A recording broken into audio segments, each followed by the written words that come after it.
y vamos a continuar. Juan capítulo 17. ¿Ya todos ahí?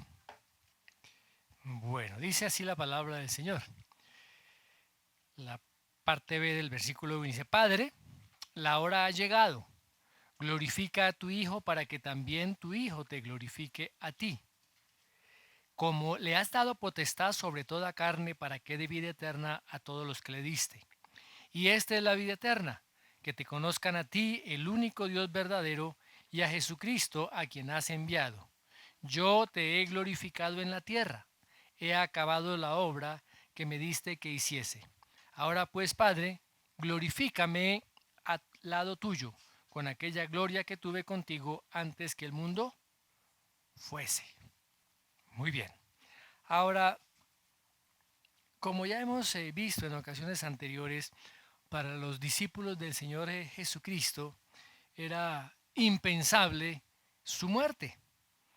¿Por qué?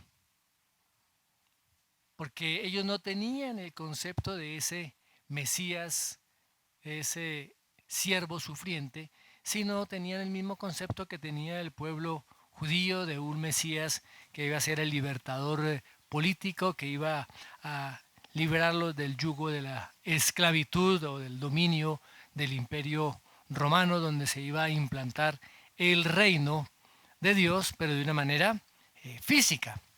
Ahora, el Señor les había dicho de muchas formas, de muchas maneras, que Él tenía que ir a Jerusalén y allí ser muerto. Y que eso estaba determinado ya por su Padre, por Dios. Miremos lo que dice Mateo 16, 21 al 23. Dice: desde entonces comenzó a Jesús a declarar a sus discípulos que le era necesario ir a Jerusalén y padecer mucho de los ancianos, de los principales sacerdotes y de los escribas, y ser muerto y resucitar al tercer día.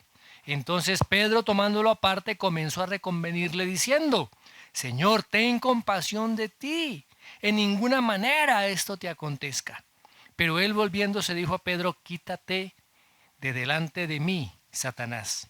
Me eres tropiezo, porque no pone la mira en las cosas de Dios, sino en las cosas de los hombres.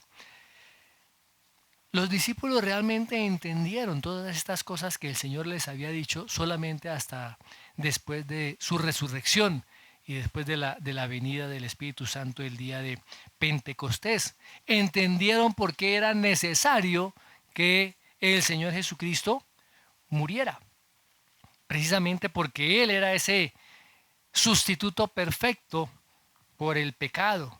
¿Para qué? Para reconciliar a los hombres pecadores con Dios, con su Padre Dios. Ahora, se dieron cuenta, aunque un poco tarde, los discípulos, de que la muerte del Señor Jesucristo era parte del plan eterno de Dios. Y lo vemos nomás en el primer sermón que tuvo el apóstol Pedro allí en el día de Pentecostés. Lo vemos allí en Hechos 2:23. Miremos lo que dice Hechos 2:23. Dice: a este, entregado por el plan predeterminado y previo conocimiento de Dios, clavasteis en una cruz por manos de impíos y le matasteis. Ahora, dentro del plan de Dios, desde la eternidad pasada, por así decirlo, estaba planeada la muerte del Señor Jesucristo. ¿Cuándo se planeó todo esto? Podemos decir que en ese eterno pasado, antes de que el tiempo comenzara. ¿Ah? Dios se había propuesto salvar a un remanente precisamente de la raza humana que Él mismo había creado, una raza que se rebelaría en contra de Él, pero en ese plan de Dios estaba también garantizando una promesa que Él se hizo a sí mismo. Miremos lo que dice allá en Tito 1:2. Tito 1:2. Dice: con la esperanza de vida eterna, la cual Dios, que no miente, prometió desde los tiempos eternos. Dios hizo una promesa. ¿Cuál fue esa promesa? ¿Qué es lo que dice ese verso? Que daría vida eterna. ¿Cuándo hizo esa promesa? ¿Cuándo hizo esa promesa? Desde los tiempos eternos. Se puede traducir también en otras versiones antes del comienzo del tiempo. O sea, dentro del plan soberano de redención de Dios estaba dar vida eterna. E hizo una promesa. ¿A quién le hizo esa promesa? Sino antes de que Dios creara todas las cosas, él vivía solamente Él, nadie más. ¿A quién se la hizo? Se la hizo así, a sí mismo. Miremos lo que dice 2 de Timoteo 1:9.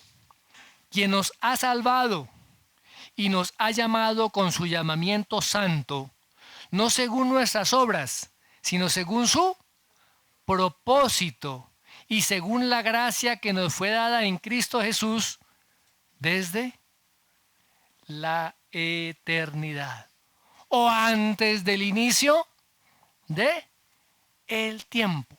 Dios se propuso salvar a los que Él determinó. ¿Desde cuándo? Desde el principio o desde la eternidad pasada. Y Él se hizo esa promesa a sí mismo. Ahora, en esta oración del capítulo 17 de Juan, donde está la oración de Jesús, vemos que esa promesa se la hizo el Padre al Hijo.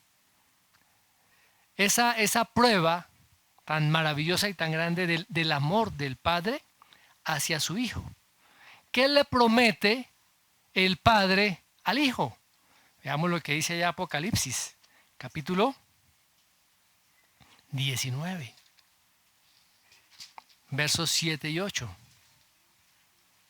Dice: regocijémonos y alegrémonos y démosle a Él la gloria. ¿Por qué?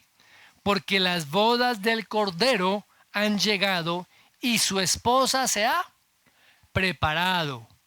Y a ella le fue concedido vestirse de lino fino, resplandeciente y limpio, porque las acciones justas de los santos son el lino fino. ¿Qué le prometió el Padre al Hijo? Una esposa. Dios le promete a su Hijo una esposa. Le va a dar un regalo para manifestarle su amor. Por eso es que el Señor habla aquí: Padre, glorifícame al lado tuyo con aquella gloria que tuve contigo antes de que el mundo fuese.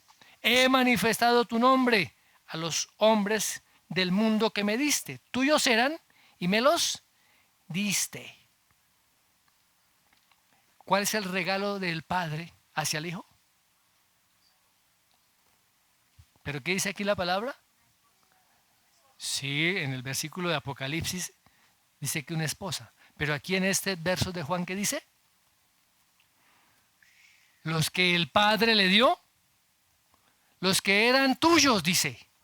Y ahora tú me los has dado, me los diste.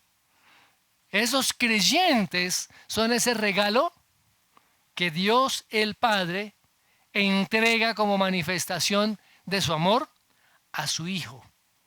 ¿Para qué? ¿Cuál es el propósito por el cual el Padre entrega a esos que Él escogió? Para que el Hijo sea glorificado, para la gloria del Hijo. Por eso es que la palabra dice también más adelante allí que yo quiero que habla al Padre. Dice: aquellos que tú me has dado, quiero que donde yo estoy, también ellos estén conmigo, para que vean mi gloria, esa gloria que me has dado, porque me has amado desde antes de la fundación del mundo. Está ahí en el versículo 24 del mismo capítulo. ¿Mm? Muy bien. Ahora, en este evangelio ya habíamos hablado de que el Padre ama a los que Él ha escogido, a los que Él ha apartado para sí. ¿Y qué ha hecho con ellos? ¿Qué hace el Padre con los que Él ha escogido? Acabo de mencionarlo. Se los da. Se los da al Hijo. Miremos lo que dice Juan 6, 37. Todo lo que el Padre me da, vendrá a mí. Y al que viniere a mí, de ningún modo le echo fuera. ¿Qué le entrega el Padre al Hijo?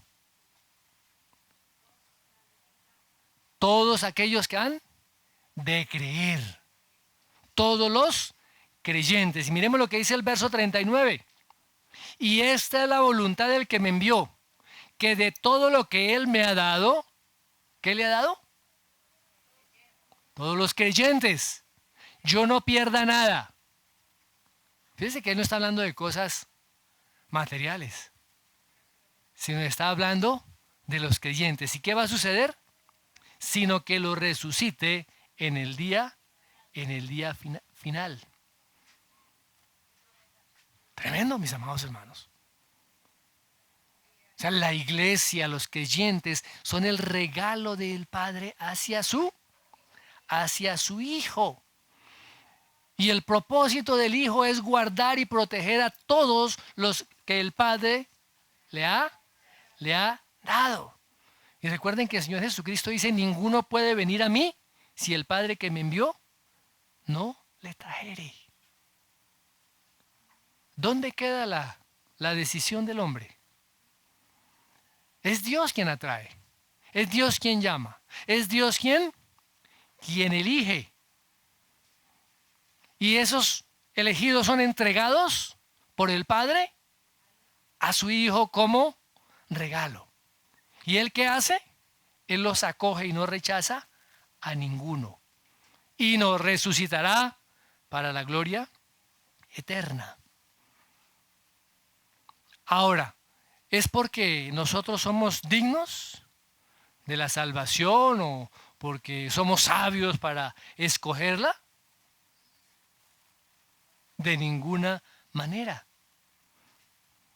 Sino porque Dios en su gran misericordia y en su gran bondad derramó de su gracia sobre la vida de los que Él determinó y quiso. De esa humanidad condenada al infierno, de esa humanidad bajo juicio, bajo el juicio de Dios, estaba actuando su justicia. O sea, Dios es un Dios justo. Toda alma que pecare, esa alma morirá. Pero en su gracia y en su misericordia, desde antes de la fundación del mundo, Él ha determinado salvar a los que Él ha querido. Miremos lo que dice Romanos, capítulo 8. Romanos, capítulo 8, verso 29 en adelante. Porque a los que de antemano conoció. ¿Qué significa de antemano? Desde antes. Y recordemos que ya acabamos de ver desde antes de la fundación del mundo. Porque a los que de antemano conoció, también los predestinó. ¿Para qué los predestinó? ¿Cuál es el destino a los que de antemano conoció? Tener un determinado destino. ¿Y cuál es ese destino? A ser hechos conforme a la imagen de su Hijo, para que Él sea el primogénito entre muchos hermanos. Hemos sido llamados, hemos sido escogidos, hemos sido predestinados. Primero conocidos y luego predestinados. ¿Para qué? Para ser conforme a la imagen de su Hijo, el Señor Jesucristo. Y el verso 30. Y a los que predestinó, a estos también llamó.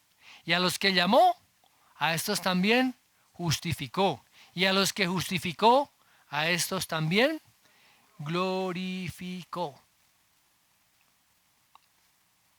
este grupo de personas, este grupo de creyentes, este grupo de redimidos son el regalo del Padre a su Hijo, el Señor Jesucristo.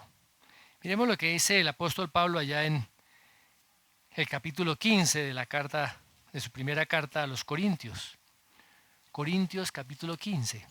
Entonces vendrá el fin cuando entregue el reino al Dios y Padre, después que haya abolido todo dominio y toda autoridad y todo poder.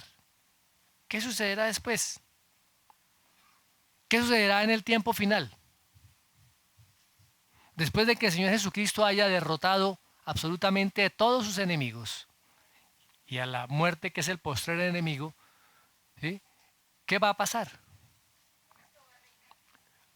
Cristo reina, pero ¿qué pasa después? Miremos lo que sigue diciendo. Pues Él debe reinar hasta que haya puesto a todos sus enemigos debajo de sus pies. Y el último enemigo que será abolido es la muerte, porque Él ha puesto todo en sujeción bajo sus pies.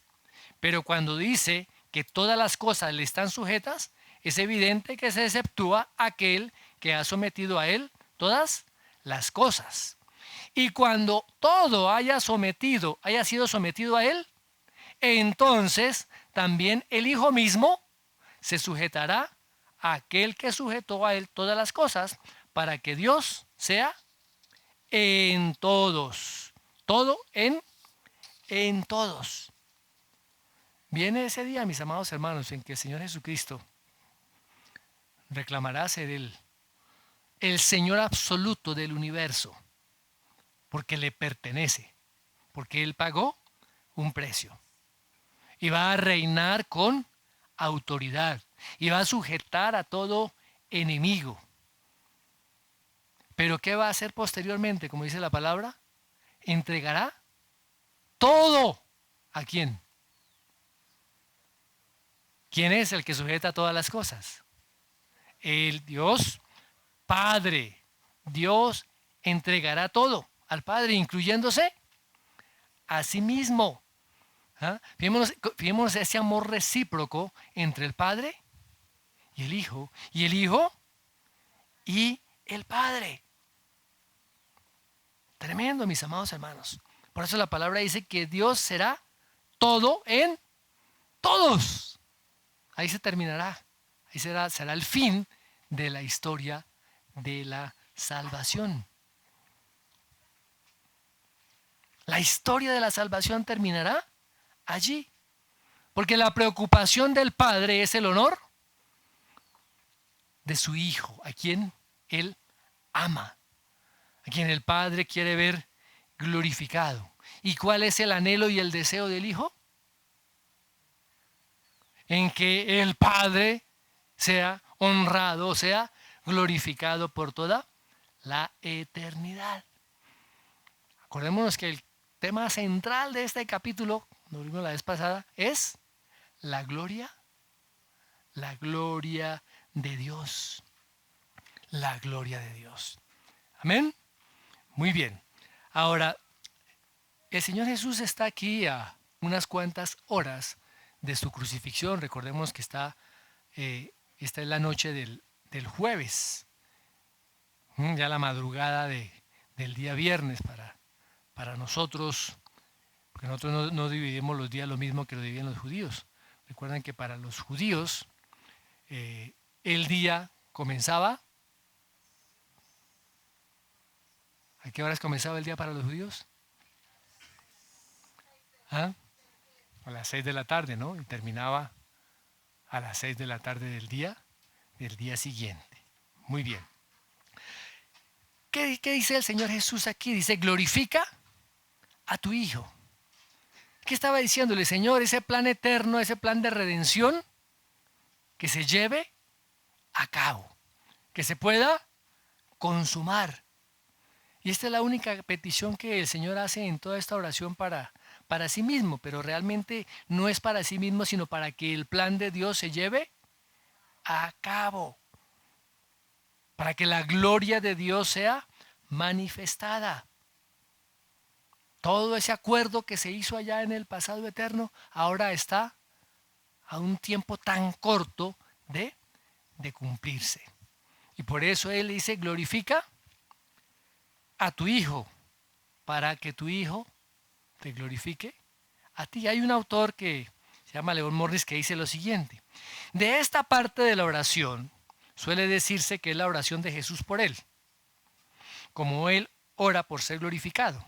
Tal vez hay algo de eso, pero no es una oración por Él en el sentido que usualmente lo entendemos, puesto que su glorificación ha de verse en la cruz.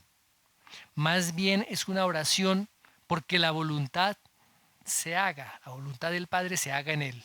Si vamos a hablar de la oración de Jesús por Él, al menos debemos ser claros en que no buscaba nada para Él con ello. ¿Qué estaba buscando el Señor Jesús? La gloria del Padre. ¿Y dónde fue el lugar, el sitio donde se manifestó de manera más clara y evidente y más grande la gloria de Dios? En la cruz.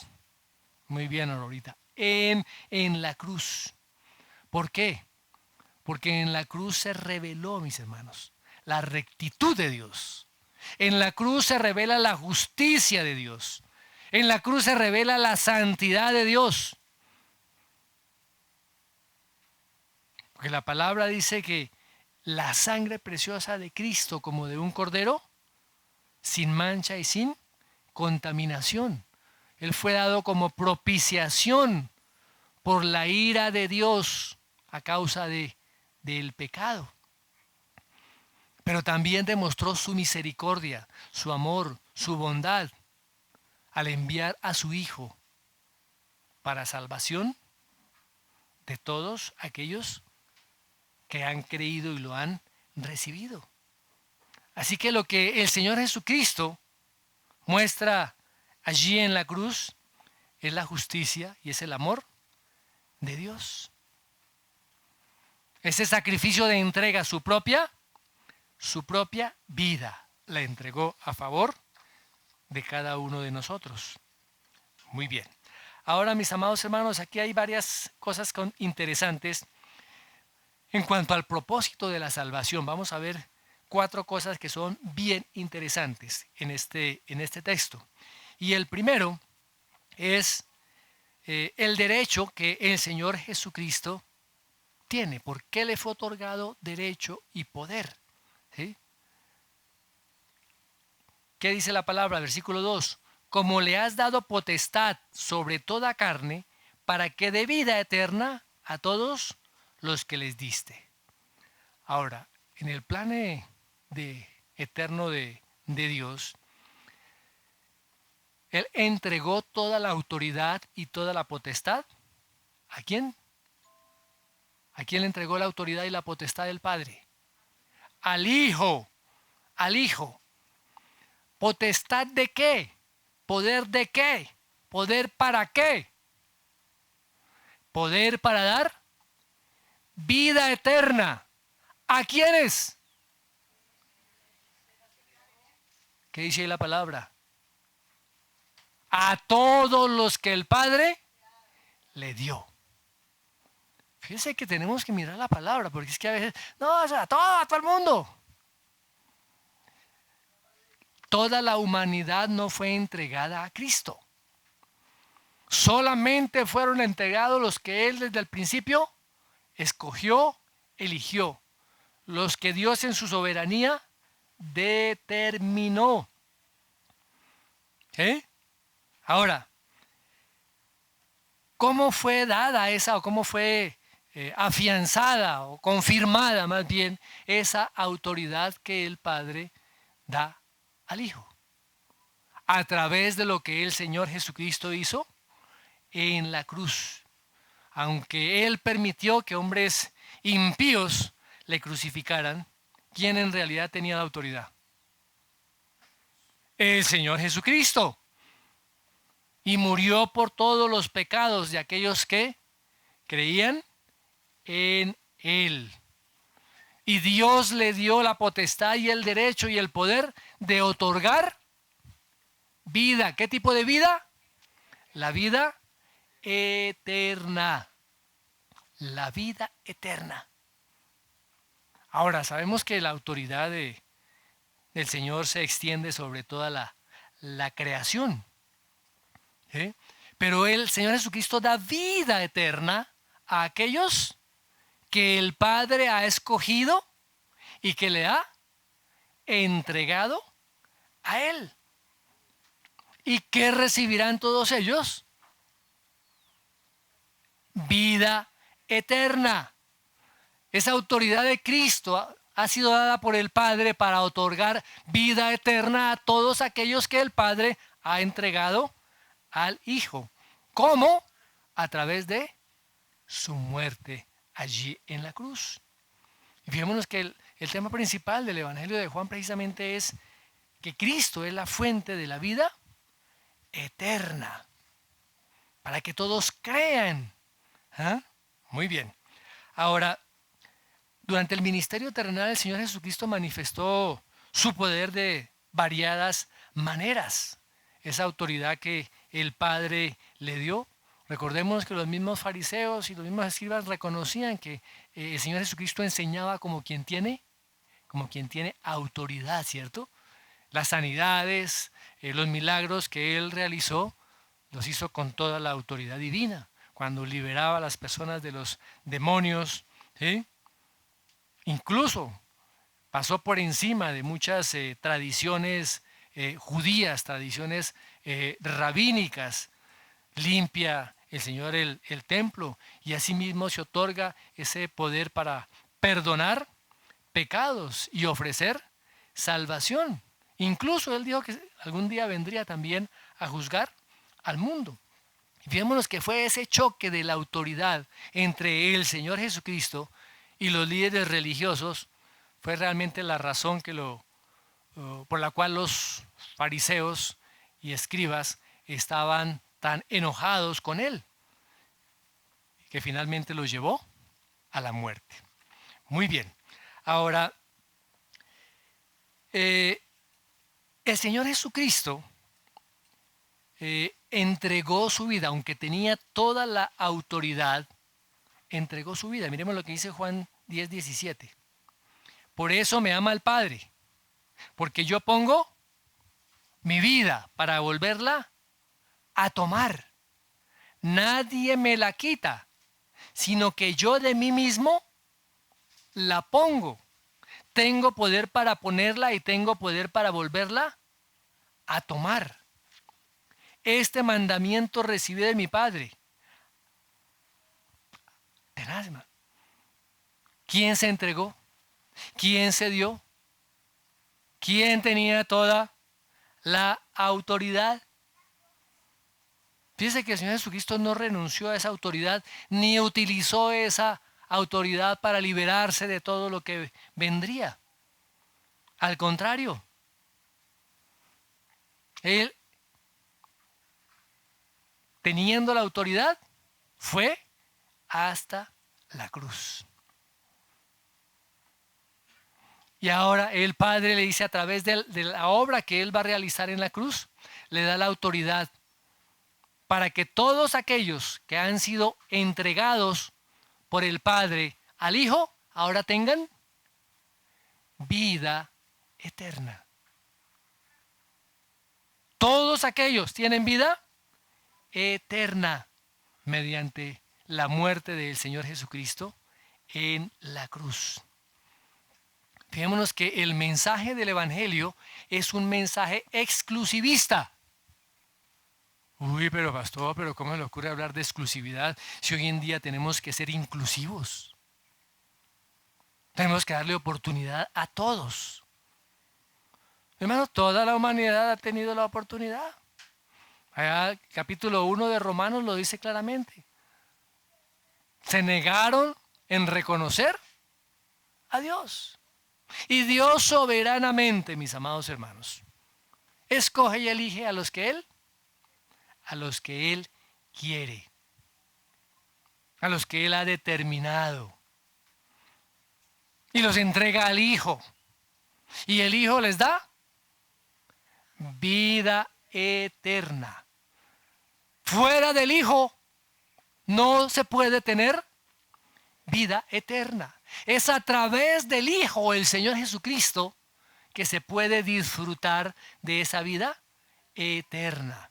El mismo Señor Jesucristo dijo: yo soy el camino y la verdad y la vida. Nadie viene al Padre sino por mí. Hoy en día hay muchos que ofrecen vida eterna. Muchas religiones ofrecen vida eterna, mis amados hermanos. Pero solamente al Hijo ha sido dada la autoridad para conceder vida eterna a aquellos que Él ha recibido de parte del Padre. Juan el Bautista. Juan capítulo 3. Versos 35 y 36. El Padre ama al Hijo y ha entregado todas las cosas en su mano. El que cree en el Hijo, ¿qué tiene? Tiene vida eterna. Pero el que no obedece al Hijo no verá la vida, sino que la ira de Dios permanece sobre él. Fijémonos, el Evangelio es exclusivo. No es inclusivo. Muy bien. Continuemos, miremos el versículo 3. ¿Qué es lo que da? Y esta es la vida eterna, que te conozcan a ti, el único Dios verdadero, y a Jesucristo, a quien has enviado. ¿A quiénes se entrega este regalo? ¿A quiénes? ¿Qué dice la palabra? ¿Qué dice la palabra? Este regalo de la vida eterna se entrega a aquellos que te conozcan. Y ese conocimiento no es el conocimiento de que, sí, yo lo vi y le dije a Dios y me parece que ese, como dice aquí, como decimos nosotros aquí, lo distingo. No, al distinguir a alguien y verlo de lejos y saber que él es, nosotros sabemos quién es el presidente de los Estados Unidos, el presidente de Colombia, y decimos: sí, nosotros lo conocemos.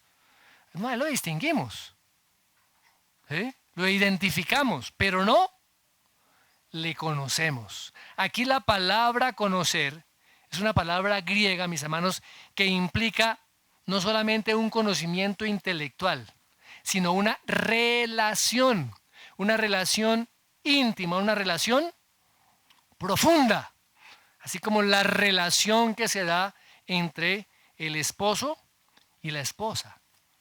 Y es una relación única.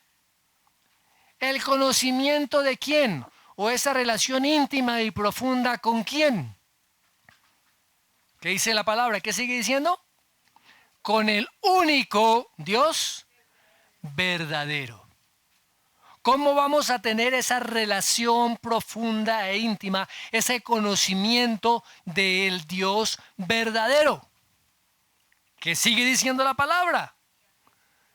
Solamente eso es posible a través de Jesucristo, a quien el Padre ha enviado. Y el apóstol Pablo también lo declara ya en Hechos 4:12. ¿Sí? Dice: en ningún otro hay salvación.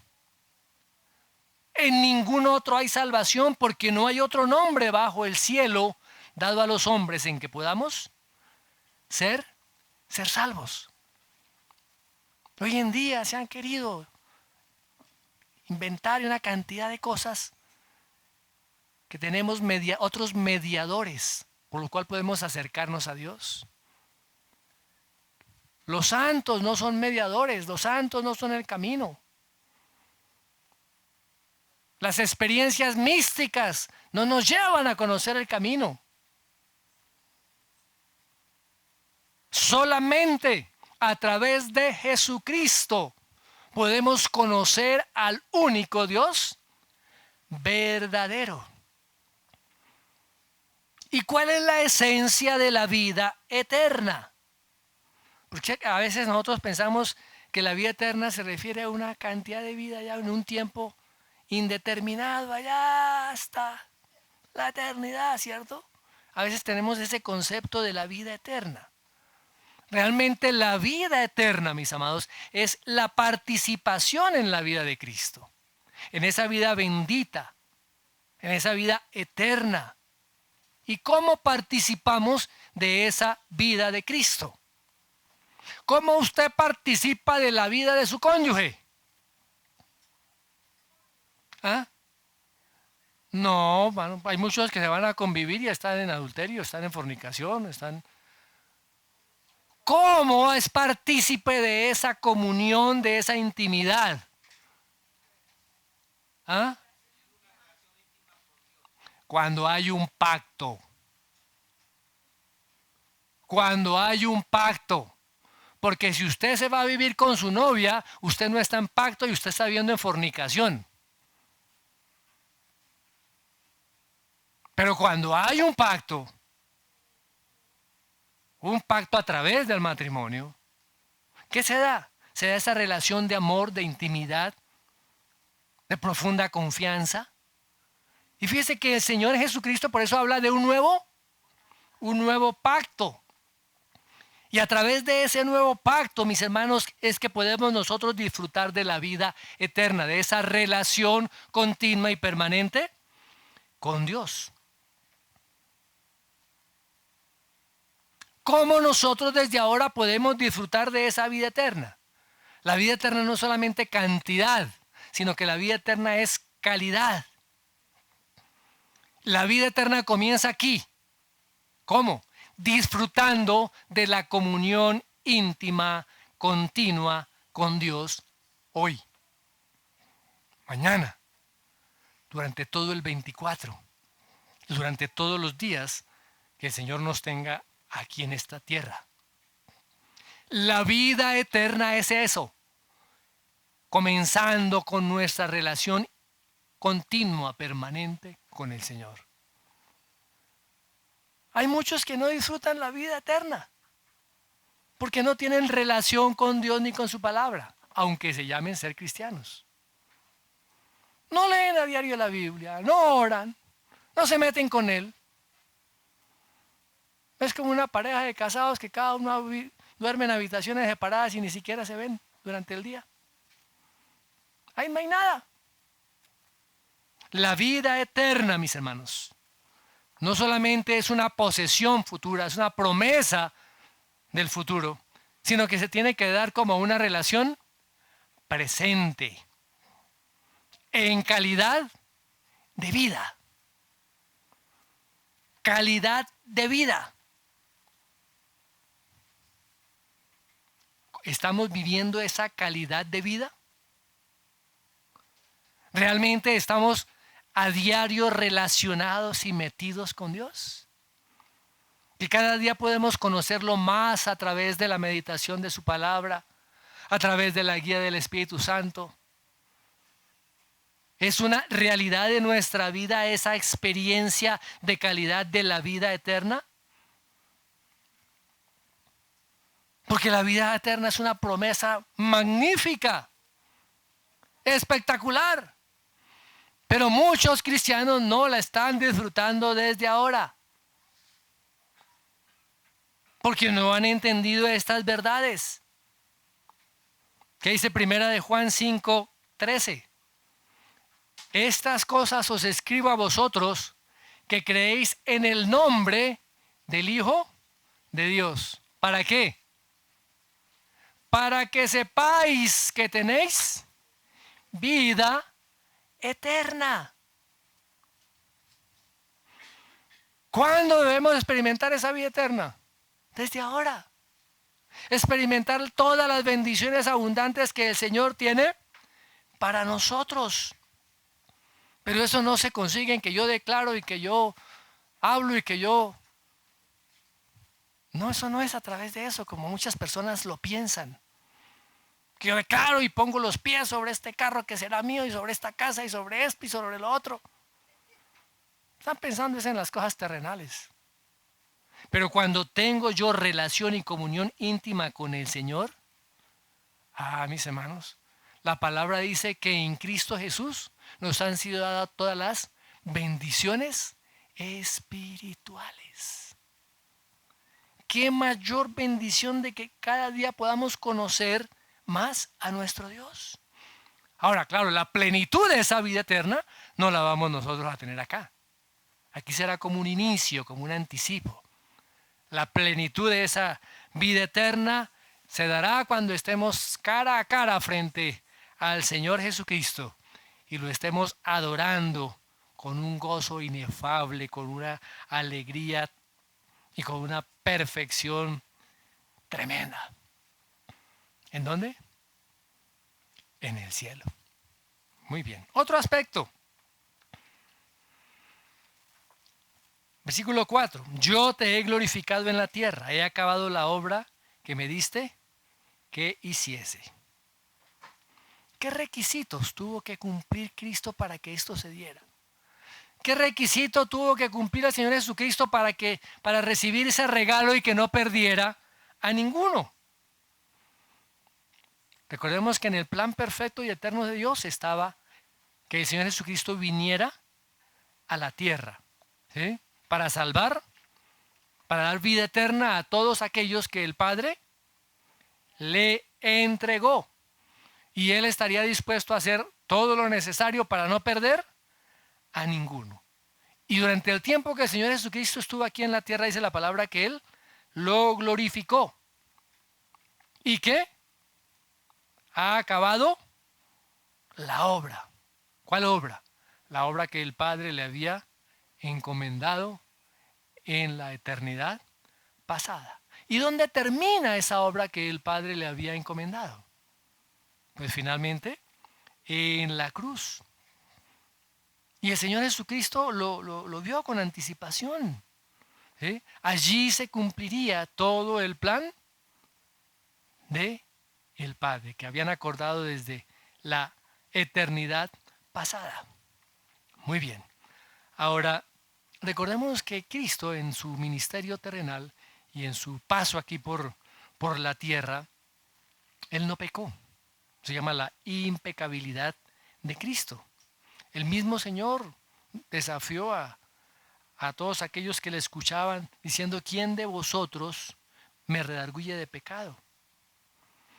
El apóstol Pablo dijo allí en 2 Corintios 5:21 que al que no conoció, pecado. El autor de Hebreos también habla que él fue sin pecado, santo, inocente, sin mancha, apartado de los pecadores. El apóstol Pedro también dice que es el Cordero sin mancha y sin contaminación, que no hizo pecado.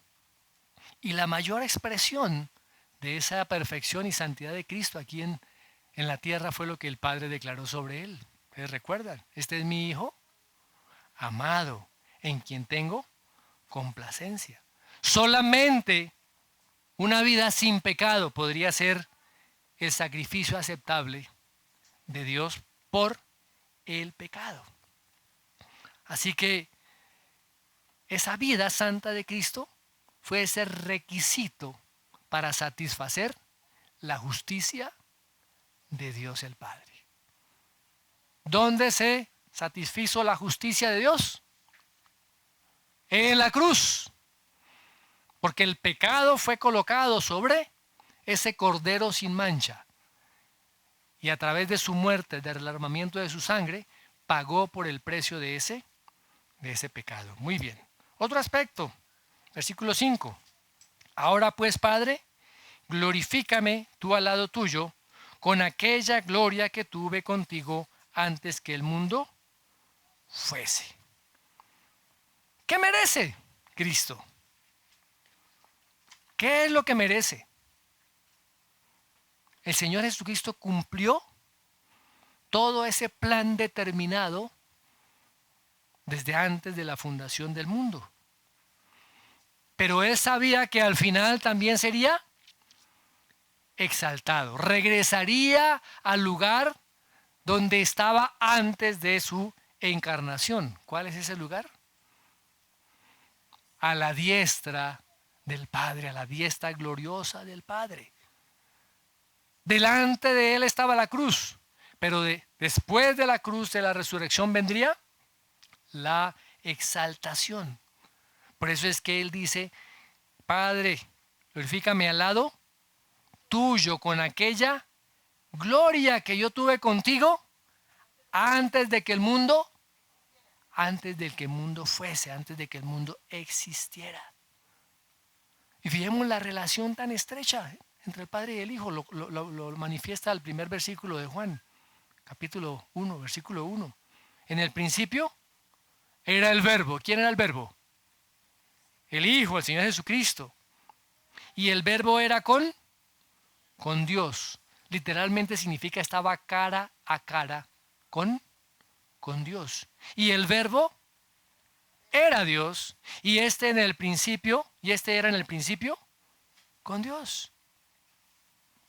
Después de la humillación terrenal, después de su encarnación, de hacerse siervo, ir hasta la cruz, vendría la mayor exaltación posible. Miremos lo que dice a Filipenses 2:9. Dice: por lo cual también le exaltó hasta lo sumo, y le dio un nombre que es sobre todo nombre, para que en el nombre de Jesús se doble toda rodilla de los que están en los cielos y en la tierra, y debajo de la tierra, y toda lengua confiese que Jesucristo es el Señor, para gloria de Dios Padre. El Señor Jesucristo miró más allá del sufrimiento, más allá de la humillación. En obediencia fue hasta la muerte, pero vio también la gloria que le esperaría a él cuando regresara al cielo. Ahora, ¿esa gloria le pertenecía a él?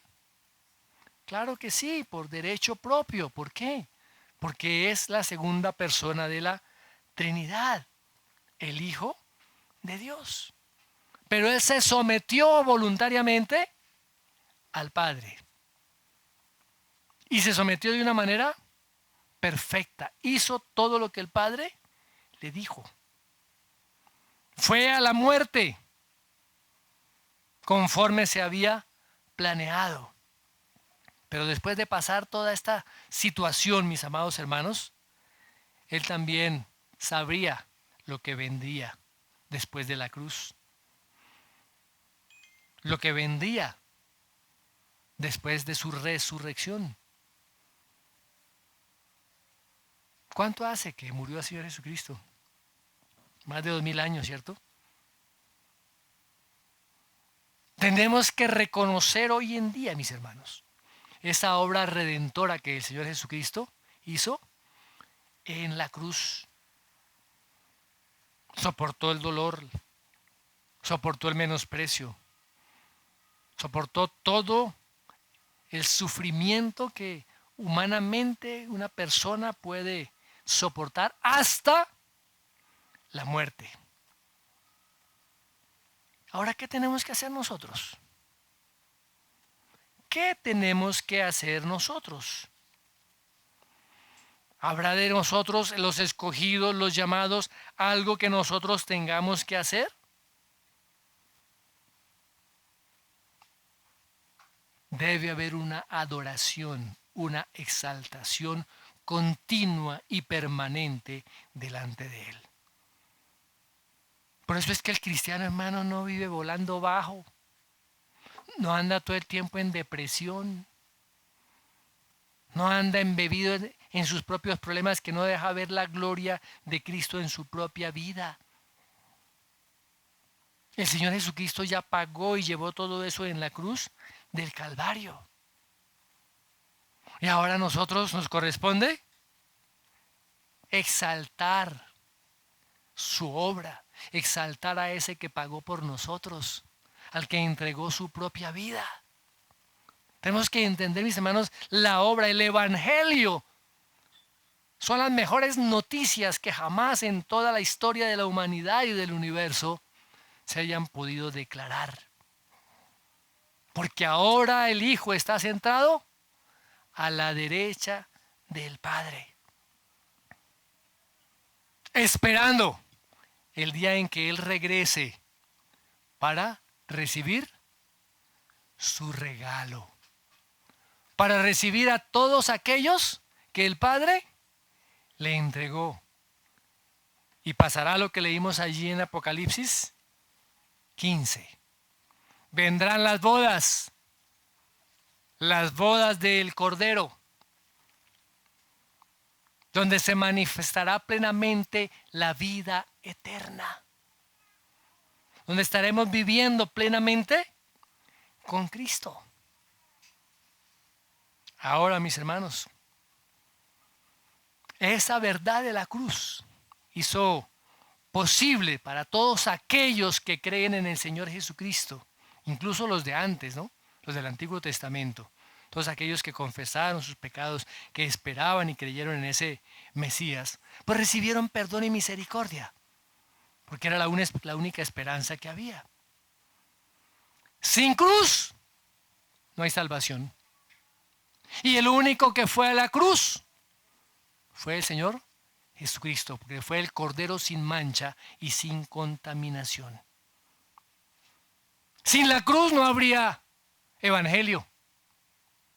Sin la cruz no habría gracia para nadie, en ninguna época, en ningún tiempo.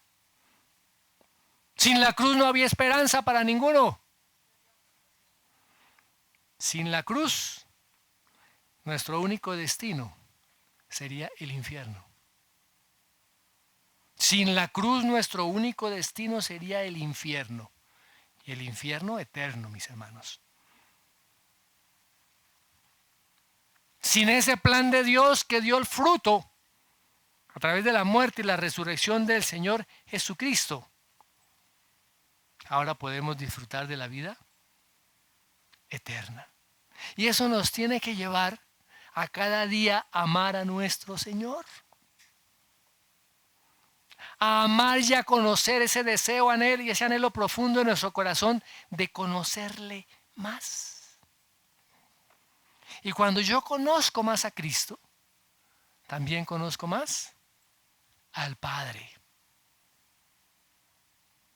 De ahí la importancia que ese conocimiento, esa relación de intimidad, esa relación profunda entre el creyente y el Señor se dé permanente y continuamente. Esto no es de cada domingo. Eso no es de cada vez que tengo problemas, que tengo que orar. Es algo continuo. Continuo. ¿Quiénes son realmente los que conocen a Cristo? Los que disfrutan de la vida eterna. Aquellos que tienen una relación íntima, continua y permanente con Él. Aquellos que pueden decir como Pablo, ¿no? Dice, lejos está de mí engloriarme, sino en la cruz de nuestro Señor Jesucristo, por quien el mundo me es crucificado a mí y yo al mundo. Gálatas 6:14. Mis amados, podemos disfrutar desde ahora en ese plan eterno y perfecto de Dios. Que podamos nosotros entenderlo, conocerlo y decirle, Señor, abre mi entendimiento. Trae la luz de tu evangelio, la luz de esas buenas noticias. Hay muchas personas que conocen el evangelio, pero no lo han podido entender. Por eso tenemos que pedirle, Señor, cada día dame más luz. Lo que el apóstol Pablo pedía por sus hermanos de Éfeso, para que el Dios de nuestro Señor Jesucristo les dé espíritu de sabiduría, espíritu de revelación. ¿Para qué? Para que lo podamos conocer, para que nuestro entendimiento sea iluminado, para conocer las verdades del Evangelio. La luz del Evangelio debe iluminar cada rincón de nuestro ser. Esas buenas noticias. Por eso es necesario conocer el Evangelio. Las buenas noticias. Y los animo, mis amados hermanos, a que desde ahora, conforme a las promesas del Señor y a lo que Él hizo en la cruz, podamos disfrutar de esa vida eterna. Comprender el plan eterno de salvación y poder nosotros disfrutar de nuestra relación y comunión íntima, continua y permanente con nuestro Dios por medio de Jesucristo y la guía también continua y permanente de su Espíritu Santo en cada una de nuestras vidas. Oremos. Padre, te damos gracias porque tú eres un Dios de planes perfectos, tú eres un Dios de planes eternos. Y vemos, Señor, cómo desde ese pasado eterno tu diseño y tu plan perfecto se ha venido llevando a cabo.